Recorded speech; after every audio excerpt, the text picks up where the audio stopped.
오늘은 영의 눈이 열린 사람, 영의 눈이 닫힌 사람이라는 제목으로 말씀을 전하도록 하겠습니다. 우리가 이 세상을 살아가면서 볼 수 있는 것보다 보지 못하는 것이 훨씬 많습니다. 코비드19로 인해서 델타, 알파, 베타, 감마, 델타 이런 바이러스가 인도와 유럽, 세계 각국에서 변이 바이러스가 번져가고 있습니다. 바이러스는 우리의 눈으로 볼 수 없습니다. 그런데 존재하지요. 어떻게 알 수 있습니까? 보이진 않지만 우리 몸에 들어와서 우리를 고통스럽게 하고 또 우리 생명을 앗아가기도 합니다. 그런데 그것은 눈으로는 볼 수 없지만 현미경을 통해서는 분명히 존재하는 것을 우리는 볼 수 있습니다. 또 저 수십억 광년 떨어진 저 은하계가 있다는 사실 우리가 어떻게 알 수 있습니까? 우리 눈으로는 은하계는 볼 수 없습니다. 하지만 전체 망원경을 통해서는 은하계가 존재하고 있다는 것을 알지요. 마찬가지로 하나님이 존재하시는 것은 어떻게 알 수 있을까요? 우리 눈으로는 확인할 수 없습니다. 하지만 성경 말씀을 통해 하나님이 믿음의 눈을 열어주시면 믿기지 않던 것들이 믿기고 보이지 않던 것들이 보이기 시작합니다. 오늘은 저주를 위해 부름받았으나 축복의 말을 할 수밖에 없었던 발람 선지자를 통해 영의 눈이 뜨인 사람과 영의 눈이 닫힌 사람에 대해서 말씀을 전하도록 하겠습니다.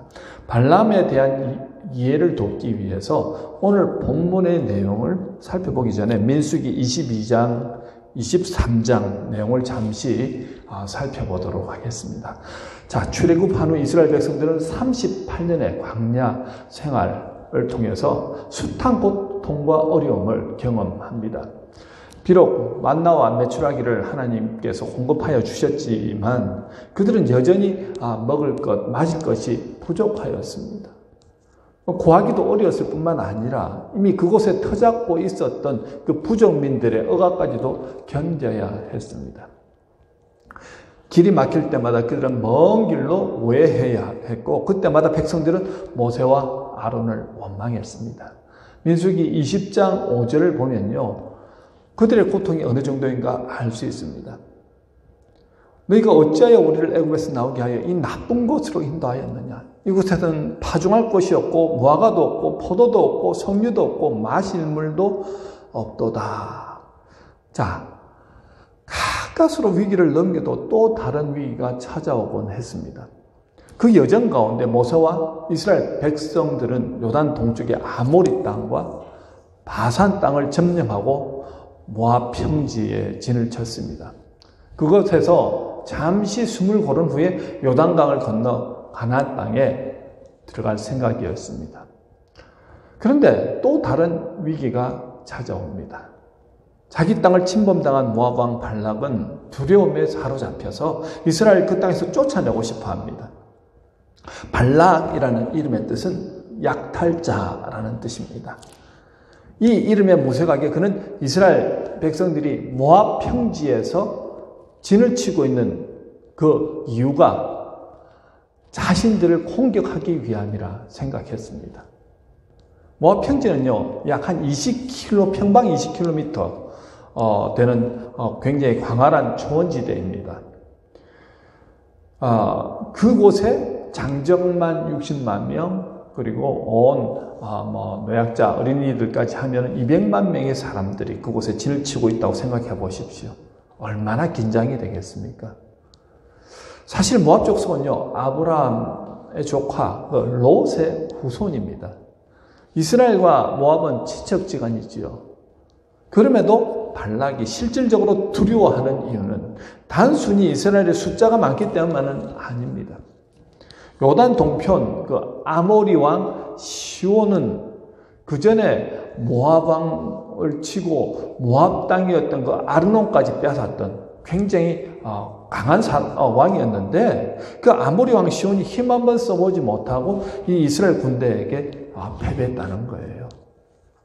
게다가 바산왕 옥도 온 백성을 거느리고 나아가서 이스라엘 군대와 맞서 싸웠지만 힘 한번 써보지 못하고 그냥 패배당했습니다.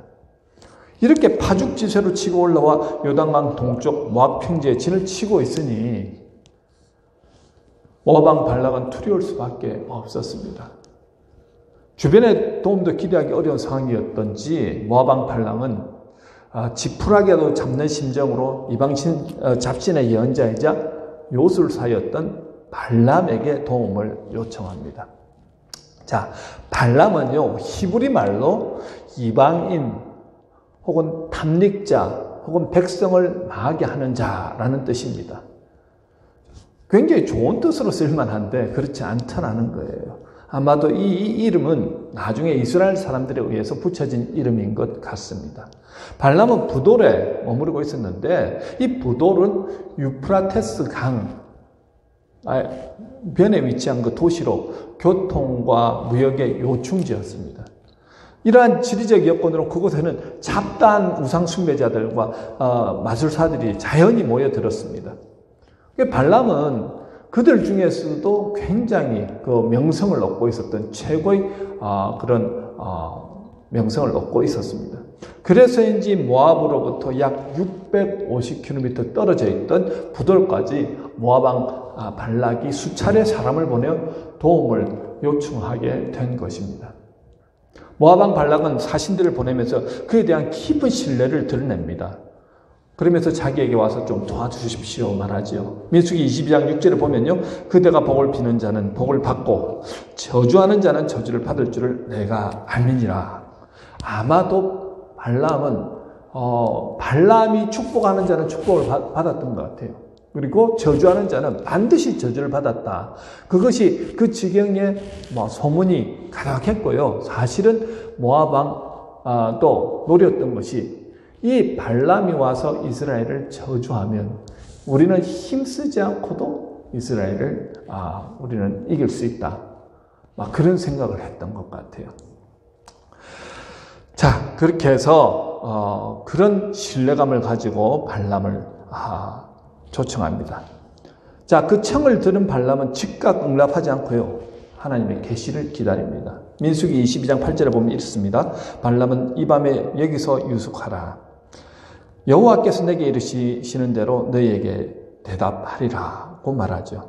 이튿날 하나님의 지시에 따라서 내가 너희와 함께 가기를 여호와께서 허락하지 아니하신다라고 알리고 동행하기를 거부합니다. 자, 당연히 초청하면은 올 줄 알았는데 오지 않으니까 이 모압왕 발락은 이제는 더 높은 권세에 있는 사신들을 보내지요. 그리고 고위급 사신들을 보내면서 조건을 걸 때 후한 보상을 해주겠다라고 이제 얘기를 하는데요. 그 내용이 민수기 22장 17절에 나오는데 내가 그대를 높여 크게 존귀케 하고 그대가 내게 말하는 것은 무엇이든지 시행하리니 청컨대 와서 나를 위하여 그 백성을 저주하라고 발람을 청합니다. 발람은 그 밤에도 하나님의 계시를 기다렸습니다. 이번에는 하나님이 마음을 바꾸어서 발람이 그들과 동행하되 하나님이 하는 말만 전하라는 엄중한 지시를 받고 그 길로 떠나갑니다. 자, 성경에 대해서 이제 한번 쭉 여러분들이 배우신 분들은 잘 아는 내용이 이제 나오는데요. 나귀를 타고 길을 가는데 발람 앞을 여호와의 사자가 칼을 빼고 탁 빼들고 막아서고 있습니다. 그런데 발람은 그를 보지 못합니다. 갑작스러운 사태에 놀란 그 나귀가 길에서 벗어나서 밭으로 들어갑니다. 발람은 나귀를 때려서 다시 길로 접어들게 합니다. 그러나 나귀는 좁은 길 한쪽을 막아선 여호와의 사자를 보고 벽 쪽으로 이렇게 계속 붙어서 가려고 하다 보니까 발람의 발이 담벼락에 계속 이렇게 실린다 그러죠. 이렇게 부딪혀가지고 아프게 하는 거예요. 화가 난 발람은 다시 이제 나귀를 때려서 앞으로 나가게 합니다. 이번에는 여호와의 사자가 아예 길을 막자 나귀는 주인을 태운 채로 그냥 주저앉아 버립니다. 발람은 화가 나서 지팡이로 막 나귀를 때리지요. 그때 주님께서 나귀의 입을 열어서 주인에게 말하게 합니다. 내가 무엇을 잘못하였기에 3번이나 이토록 나를 때리느냐. 지금까지 내가 당신에게 이 같은 버릇없는 행동을 한 적이 있느냐. 그런 문답이 이루어질 때 하나님이 발람의 눈을 여셔서 비로소 여호와의 사자가 칼을 빼들고 있는 모습을 보게 하십니다. 민수기 22장 33절에서 여호와의 사자 그에게 이렇게 말하지요. 나귀가 만일 돌이켜 나를 피하지 아니하였더라면 내가 벌써 너를 죽이고 나귀는 살렸으리라고 말합니다. 그 이유가 무엇입니까? 나는 네가 그 길로 가지 않기를 원하는데 네가 계속해서 내 음성을 듣는다고 하면서 네가 원하는 대로 자꾸 가려고 하다 보니까 내가 너 길을 막으려고 했다라고 말하지요. 결국 나귀가 발람을 살린 것입니다. 자, 미래를 예지하는 신통력으로 유명한 사람, 축복과 저주의 능력으로 왕들의 존경을 받는 사람이 실은 얼마나 눈이 어두운 사람인가 하는 것을 넌지시 우리에게 보여주고 있습니다. 이 일로 발람은 굉장히 두려웠지만 그들과 동행하는 주님의 지시를 따라서 모압 왕 발락에게로 나아갑니다. 발락은 그를 바알 신당으로 데려가서 모압 평지에 진을 친 그 이스라엘 진영을 보여줍니다. 하지만 발람은 이스라엘을 저주하지 않습니다. 아니, 저주할 수가 없었습니다. 민수기 23장 8절에 보면요. 하나님이 저주하지 않으신 자를 내가 어찌 저주하며 여호와께서 꾸짖지 않으신 자를 내가 어찌 꾸짖으라 라고 말하죠. 그러면서 발람은 오히려 이스라엘을 축복했습니다. 자, 모압 왕 발락은 방황하면서 장소를 옮겨가며 저주를 청탁합니다. 비스가 보고니에 섰을 때도, 볼산 꼭대기에 섰을 때도 발람은 이스라엘에 대한 축복의 메시지를 전합니다. 그는 어떤 압도적인 힘이 작동하고 있음을 느낍니다. 민수기 22장 23절에 보면요. 야곱을 해할 점술이 없고 이스라엘을 해할 복술이 없도다 라는 고백을 통해서 그는 자기 한계를 인정하는 동시에 하나님의 위대하심을 도리어 찬양하지요. 이런 모습을 볼 때 발람은 참으로 당당한 하나님의 선지자 같습니다.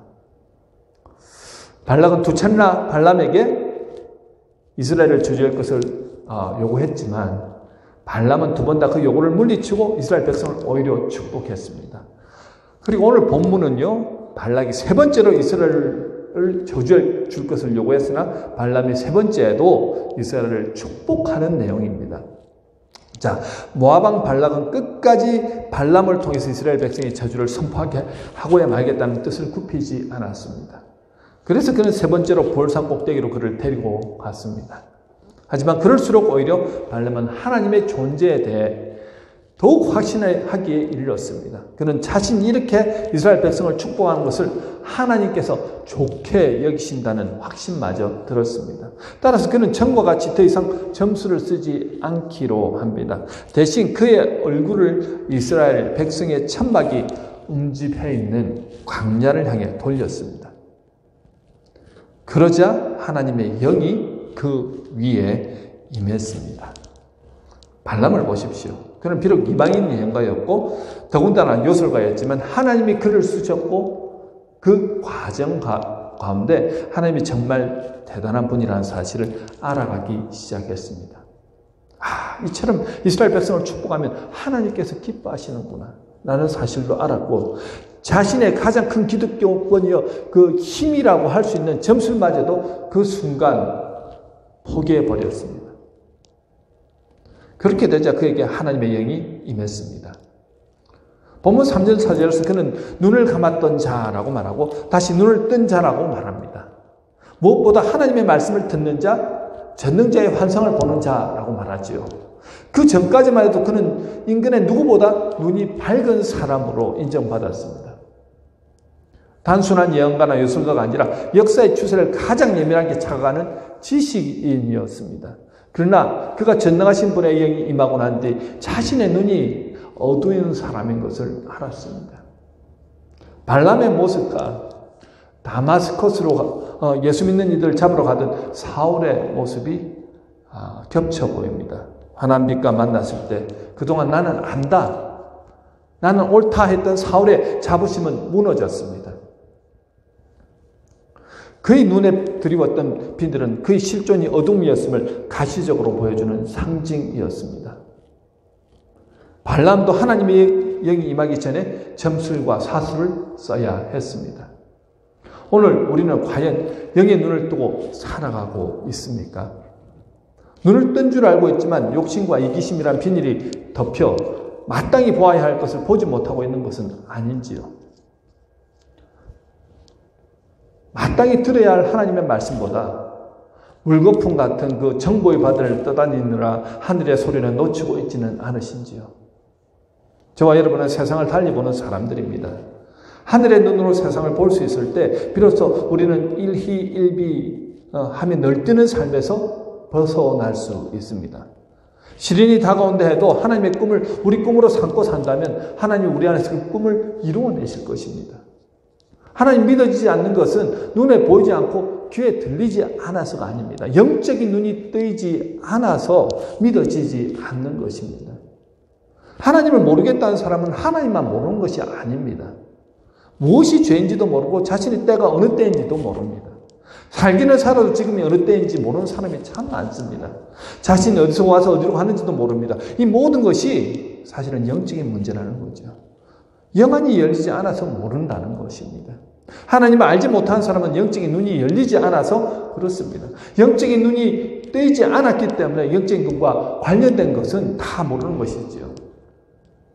하나님의 성령이 우리에게 오셔서 내 마음의 눈을 열어 보여주시면 놀라운 하나님의 은혜의 세계를 알게 된다는 것입니다. 누가 열어주셔야 된다고요? 하나님이 열어주셔야 된다는 겁니다. 그런데 그 눈이 뜨이지 않으면 아무리 말씀을 들어도 하나님의 은혜를 부어주셔도 전혀 들리지도 않고 이해되지도 않고 깨달아지지도 않더라는 것입니다. 마태복음 16장 16절에서 베드로가 그렇게 말씀하죠. 주는 그리스도시요 살아계신 하나님의 아들이시니이다. 그렇게 신앙을 고백했습니다. 대단한 고백 아닙니까? 그때 예수님께서 뭐라고 말씀하시냐면요. 이를 내게 알게 한 이는 혈육이 아니요 하늘에 계신 내 아버지시니라고 말씀합니다. 하나님이 계시의 영을 부어주셔서 알게 하셨다는 것입니다. 하나님 베드로에게 지혜와 계시의 영을 주셔서 그 순간에 마음의 눈을 열어주심으로 예수님이 그리스도시고 하나님의 아들이신 것을 알게 하셨다는 거죠. 그러니까 여러분 영안이 열린다는 것은 대단히 중요한 일입니다. 사람들은 좋은 눈을 가지려고 합니다. 그래서 눈이 나쁜 사람들은 안경을 끼거나 아니면 라식 수술을 해서 시력을 회복하려고 하죠. 그러나 우리가 정말 가져야 할 눈은 우리의 마음의 눈을 뜨는 것입니다. 영안이 열리지 않으면요, 좋은 눈이 아무 소용이 없습니다. 여러분들 예전에 제가 어린 시절에 이제 저는 이 영화를 봤는데요. 아마 여러분들도 기억하실지 모르겠습니다. 낮은 대로 임하소서라는 영화. 주인공 안요한 목사님. 이분은요, 목사의 아들로 태어났습니다. 근데 37년 동안 무신론자로 살았습니다. 아버님이 목사님이셨는데 어릴 때 자라면서 교회 안에서 되어지는 여러 가지 일들, 그런 교인들의 부정적인 모습들을 보면서 너무너무 어린 마음의 상처를 많이 받고 하나님을 부정하고 하나님이 안 계신다고 그렇게 믿고 37년을 살아갔습니다. 그리고 자기 힘으로 열심히 살아서 성공해보려고 직장생활, 사업도 하고 그렇게 잘 살았습니다. 그런데 37살이 그만 시력을 잃고 시각장애인이 되었습니다. 어느 날 아내도 떠나버린 뒤 절망하여 날 도와줄 사람은 아무도 없다. 이렇게 비참하게 사느니 차라리 죽는 게 낫겠다. 그래서 자살을 하려다고 이렇게 하고 있는데 갑자기 하나님의 음성이 들리는 겁니다. 요한아, 요한아, 내가 너를 떠나지 않고 너를 버리지 않았다. 이 말씀이 어디 말씀입니까? 여호수아서 1장 5절 6절에 그 말씀이 갑자기 떠오른 겁니다. 그 순간 37년 동안 하나님을 부인한 그 죄를 회개하였습니다. 참 놀랍지요. 그 죄를 회개하고 난 다음에 그의 영의 눈이 번쩍하면서 뜨이는 겁니다. 하나님이 살아계시는구나. 육신의 눈은 멀었지만 영의 눈이 뜨이기 시작했습니다. 그때부터 그는 살맛이 나기 시작했습니다. 눈이 감겨서 죽으려고 했던 그 사람이 영의 눈이 뜨이면서 살맛이 나면서 전국을 다니면서 하나님은 살아계시다고 그 빛을 전하기 시작했죠. 그는 이렇게 간증합니다. 저는 시각장애인이 되고 수지에 맞았습니다. 눈으로 보는 37년보다 앞 못 본, 그 당시 이제 7년째 간증할 때인데 7년이 오히려 행복하고 보람이 있습니다. 온 천하를 다 가져도 하나님이 없는 인생은 만족과 기쁨과 감사가 없기에 행복할 수 없었습니다. 이 세상 모든 것 다 잃어도 하나님을 찾은 후 감사가 있기에 행복할 수 있습니다. 여러분, 삶은요, 눈이 앞을 보지 못하면 굉장히 불편합니다. 예, 불편하고요, 참 막막합니다. 어떻게 살아갈 것인가. 그런데 그렇게 자살까지 생각했던 사람이 하나님을 만나고 영의 눈이 뜨이고 난 다음에는요, 살 소망을 가지더라는 거예요. 영안이 열리면 여러분 기억하십시오. 하나님을 알게 된다는 겁니다. 하나님이 분명히 계시는구나 하는 것을 믿게 됩니다. 또 어떤 부분이 달라지냐면요. 하나님이 나를 자녀로 불러주셨구나. 그뿐만이 아니죠. 나는 하나님 나라의 상속자다. 그리고 내가 이 영광의 기업을 복으로 물려받고 이제 내가 천국을 소망하며 살아갈 수 있다. 그리고 이 땅을 살아가는데 나 혼자가 아니다. 성령 하나님이 항상 나와 함께 하신다는 그 분명한 믿음과 확신이 생기고 나니까요. 무엇이 사라지더라고요? 눈이 감겼음에도 두려움이 사라지더라는 거예요. 여러분, 이 놀라운, 그래서 우리 시력이 밝은 것도 중요하지만 더 중요한 게 뭐라고요? 영의 눈이 뜨이는 게 너무나도 중요하다는 겁니다. 영 안이 열리면 믿음의 사람이 됩니다. 아니, 믿지 말라고 해도 믿을 수밖에 없어요. 영안이 열렸다는 건요, 하나님이 살아계시고 하나님이 내 아버지시고 나는 영원한 하나님 나라의 유업을 받게 되었고 성령 하나님이 내 안에 오셨으니 도대체 두려워할 것이 없는 삶을 살게 된다는 것입니다. 여러분, 그렇습니까? 여러분들 삶 가운데 두려움이 사라지셨어요? 걱정, 의심, 염려가 다 사라지셨습니까? 다윗이 고백하지 않습니까? 시편 23편 1절에서 여호와는 나의 목자시니 그 다음 뭐라고요? 내게 부족함이 없으리로다. 많기 때문에, 다 가졌기 때문에 그런 고백을 하는 게 아니에요. 없어도 괜찮습니다. 여호와 한 분만 나와 함께 하시면 나는 다 가진 것입니다. 여러분, 정말 예수를 믿음으로 영안이 열린 분들은요, 매일매일 그런 삶을 살아갑니다. 환경의 영향을 잘 받잖아요. 왜 그런지 아세요? 로마서 18장 18절 이렇게 말씀하죠. 생각건대 현재의 고난은 장차 우리에게 나타날 영광과 좋게 비교될 수 없도다. 고린도서 6장 10절 근심하는 자 같으나 항상 기뻐하고 가난한 자 같으나 많은 사람을 부유하게 하고 아무것도 없는 자 같으나 모든 것을 가진 자로다. 왜요? 주 예수 그리스도 성령 하나님이 내 안에서 나와 함께 하신다는 분명한 믿음과 확신이 있기 때문에 그렇다는 겁니다. 여러분, 이런 삶이 영의 눈이 뜨인 자의 삶입니다. 예수님 안에서 깨닫고 보니까 우리가 그런 사람입니다. 앞으로 내가 하나님으로부터 받을 그 엄청난 복을 알고 나니까 지금 예수 믿는 것 때문에 여러분 받는 여러 가지 상황 가운데 어려움들, 고난들, 힘든 일들 그 아무것도 아니라는 거예요. 여러분, 교회 안에서 봉사하다가 인간관계 때문에 고통받으시기도 하지요. 전도하다가 받는 고통도 있습니다. 그런데 이것이 뭐라고요? 결국은 우리가 앞으로 하나님 나라에서 보상받게 될 것에 대해서는 비해서는 아무것도 아니라는 거예요. 여러분들이 하나님과 함께하는 일이라고 한다면요, 그것이 잘 되든 또 여러 가지 또 어려운 가운데 있든 그것 때문에 두려워하지 말라는 거예요. 하나님과 함께하는 삶이라고 한다면 누가 책임지신다고요? 하나님이 책임지신다는 겁니다. 그것이 믿음이지요. 여러분, 우리 믿는 흉내 내지 말자는 거예요. 정말 영안이 뜨짐으로 하나님과 함께 하심을 보며 그 믿음으로 승리하는 저와 여러분이 되면 참 좋겠습니다. 자, 하나님의 만남을 통해서 영의 눈이 떠짐을 통해서 발람은 모압 왕 발락 앞에서 담대하게 하나님의 말씀을 선포합니다. 5절 6절 말씀은요, 이스라엘 백성들이 하나님께서 약속하신 가나안 땅에 들어가서 누리게 될 놀라운 축복을 예언하고 있습니다. 7절 말씀은 이스라엘 백성이 문화적으로 정치적으로 타민족보다 우월한 민족이 될 것임을 선언하고 있고요. 9절 말씀은 이스라엘 백성은 단순히 자신들이 하나님의 복을 받는 것을 끝나는 게 아니라 그들과 상대하는 사람들의 운명을 결정짓는 존재가 된다고 선언합니다. 누구의 입을 통해서요? 이방 선지자, 요술사 발람의 입을 통해서 그렇게 이스라엘 백성들에 대해서 축복하죠. 영의 눈이 뜨이니까요, 하나님의 말씀을 전하는 축복의 통로가 되더라는 것입니다. 여러분, 위대한 예언을 했던 발람, 가히 하나님의 선지자라 불릴만 하지 않습니까? 그런데 여러분, 여기서 끝났다면 참 좋겠는데 여기서 끝이 아니라는 거예요. 그의 끝은 그다지 좋지 않게 끝납니다. 발람이 파멸의 첫 발을 내딛게 된 것은요, 물질과 명예의 마음을 나중에는 빼앗겨버립니다. 그가 하나님의 영이 임하고 하나님의 가르침을 따르려는 마음이 있었지만 자신의 사리사욕의 눈이 멀어서 영의 눈이 나중에는 닫혀버리더라는 거예요. 무엇 때문에요? 자신의 사리사욕 때문에. 그것을 어떻게 알 수 있습니까?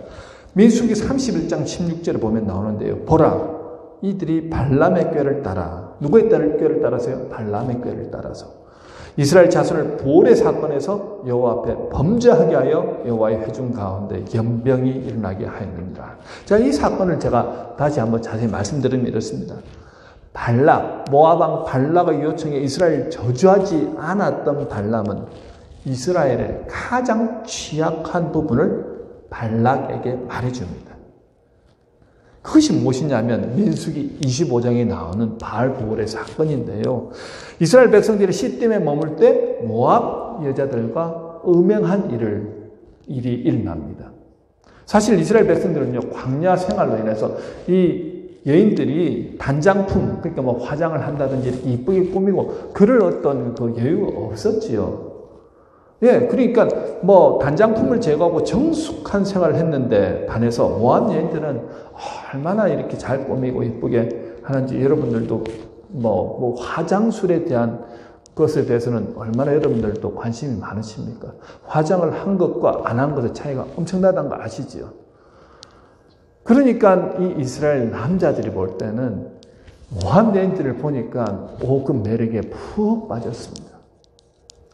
그리고 그 일로 인하여서 짓지 말아야 할 음란의 죄를 저질렀고 심지어는 이방신의 신상에게 앞에 가서 절까지 하더라는 거죠. 그 일로 인해서 하나님께서 진중의 전염병이 돌게 하셨습니다. 지금의 바이러스가 막 돌아다닌 거예요. 자그마치 24,000명이 한순간에 그 연매에 걸려 죽게 되었습니다. 그 일로 이스라엘 백성들은 발람을 잡아서 죽였다는 거죠. 발람은 의인처럼 살다가 의인처럼 죽기를 원했습니다. 하지만 누구보다 이스라엘 백성들의 약점을 잘 알았던 발람이 이스라엘을 저주하지는 않았지만 모압 왕 발락으로부터 그 은금 재물을 받고 가장 취약한 부분을 말해 줌으로 결국 이스라엘 백성들이 짓지 말아야 할 죄를 저지르고 수많은 사람들의 죽임을 당하게 하는데 일조를 했다는 거죠. 발람은 명예와 재물을 탐하는 자신의 욕심을 넘어서지 못했다는 것입니다. 여러분, 그러니까 한 번 영의 눈이 열리고 한 번 은혜를 경험했다고 해서 그것이 계속 유지되느냐? 오늘 본문을 통해서 아시죠? 그렇지 않다는 거예요. 영의 눈이 유지가 되기 위해서는요, 계속해서 우리의 삶이 뒷받침이 돼야 되는데 어떻게 해요? 여러분, 우리가 먼저 영의 눈이 열리지 않은 사람들은 어떻게 하면 영의 눈이 열릴 것인가 여러분 참 고민되지 않습니까? 나도 저분처럼 영의 눈이 열려서 정말 하나님의 은혜를 받고 그렇게 능력 가운데 살아가고 싶은데 아이고 이분은 보니까 그런 삶을 사는데 저는 그런 삶을 못 사는 거예요. 그럴 때는 어떻게 해야 됩니까? 여러분 궁금하시죠? 방법은 한 가지밖에 없습니다. 구하라, 찾으라, 들으라. 왜 주님께서 주시지 않겠냐는 거예요. 누가복음 11장 13절에 나오죠. 너희가 악할지라도 좋은 것을 자식에게 줄 줄 알거든 하면 너희 하늘 아버지께서 구하는 자에게 성령을 주시지 않겠느냐. 여러분, 우리가 영의 눈이 열리지 않았다, 아니면 답답하다, 힘들다 그럴 때는요, 여러분 특별히 하나님 앞에 나와서 간절하게 구하셔야 된다는 거예요. 그 영의 눈이 열린 채로 받았던 그 놀라운 사랑과 은혜와 기쁨과 감사와 평안, 그것을 여러분들이 정말 원하신다고 한다면 간절하게 주님께 구하면 주님께서 어느 날 어느 순간 우리에게 그 성령의 충만한 은혜를 부어주신다는 겁니다. 그런데요, 우리의 영의 눈이 닫히는 순간이 있다는 겁니다. 뭐라고요? 우리의 연약함, 죄 때문에 영의 눈이 점점 닫힌다는 거예요. 바알볼 사건이 일어나게 된 계기가 누구 때문이라고요? 결국은 발람의 계략으로 인해서 발락이 그렇게 모압 여인들을 이쁘게 꾸며가지고 이스라엘 사람들을 유혹했다는 거지요.